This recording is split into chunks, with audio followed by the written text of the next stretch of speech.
Hey guys, what's going on? It's Michael Panetta with Tech Examined, and today's Tuesday, June 24th, so that means it's time for another Tech on the Tees. In today's episode, what is Google doing now that's got people freaking out?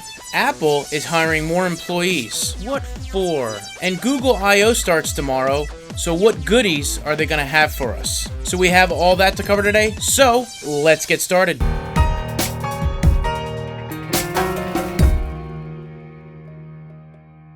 In our first story, Google is testing out a domain purchasing service which has competitors freaking out.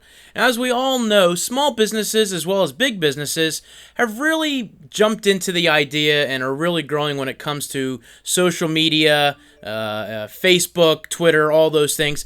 But many of them don't have a website. Now, according to VentureBeat.com, which is where I found this story, 55% of businesses don't have a website.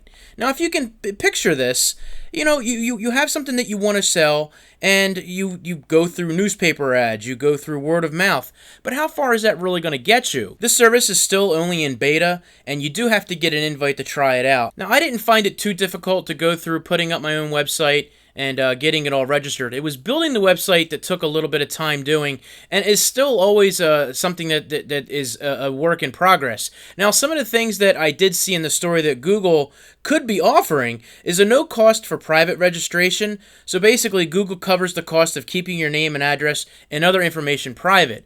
Now, a lot of things that people do is they find a name and they snag it up and they squat on it. Well, you do have to pay a few bucks to do that with many of the other sites to keep your information private so people can't contact you and bother you to harass you for your site. So that's just one of the many things that I think is extremely important. If you get to do that for free, you're going to see a lot more people sitting on a lot more names until they find the right one that'll work for them. But I guess the idea that Google is doing this could be something big. So if you want to check out more of the story, I put the link down below to VentureBeat, and you can see exactly what they have to offer and what's coming up. But we will keep you guys up to date on this if it's something that is easier to use than what you're seeing now, if it's something that does scare you. But if you have questions about it, please feel free to hit me up down below. I'll try to help you out the best I can. And in our next story, Google I/O starts tomorrow in San Francisco. Now, much like Apple's keynote, this is Google's big software event, as well as becoming known as a hardware event as well. Now, one of the things that is a hot topic, I actually read over on Techno Buffalo, Sean Owen wrote a story about what the next Android operating software is going to be named. Obviously, we are letter L, and one of the things that popped in my mind was licorice. Now, it's candy, it's, something that I thought would be a really cool name. Now, Sean goes through and lists a whole bunch of different names, and you can vote on what you think it next name might be. One of the things that did pop in my mind that I saw on the list was Lifesaver. Why not? With the health craze being so big as it is right now, with all this stuff on your phone, measuring your heartbeat, taking your vitals, and doing all of that, along with the health apps that are going on, don't you think Lifesaver would be a pretty cool name to go along with, if that's something that they want to do? Just my thought. But there is a lot more going on than just the Android operating system. We've got, again, the wearables is the lead story in all of this, as well as maybe some new devices that we'll see. But you'll have to see what's going on tomorrow. The keynote starts at noon Eastern time, and 11, 10, 9 across the United States, and look up the other stuff for your other countries around the world. I can't figure all that out for you. Google it. But that's coming up tomorrow, and we'll bring that information to you as it comes.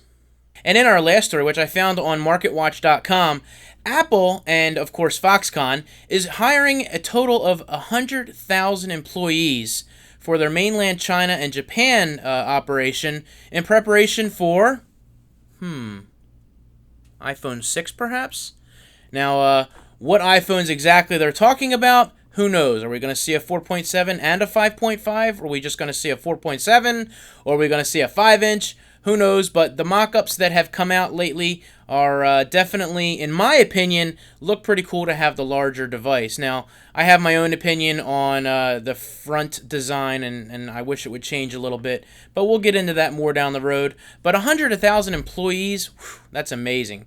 So hopefully they can ramp it up and keep up with the popularity that two devices might bring to the game, especially with Apple stepping up, going in larger size, if that's true at all. And, of course, do they have a wearable coming out soon as well?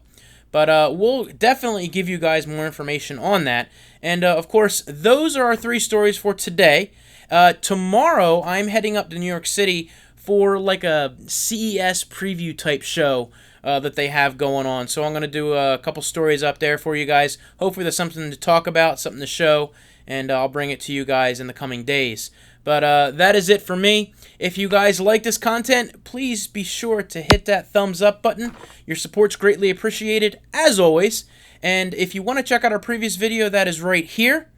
And, of course, don't forget to subscribe to the channel to get our previous videos as well as our new videos as they come out. That is all for me. You guys have a great one, and I will talk to you later. See ya!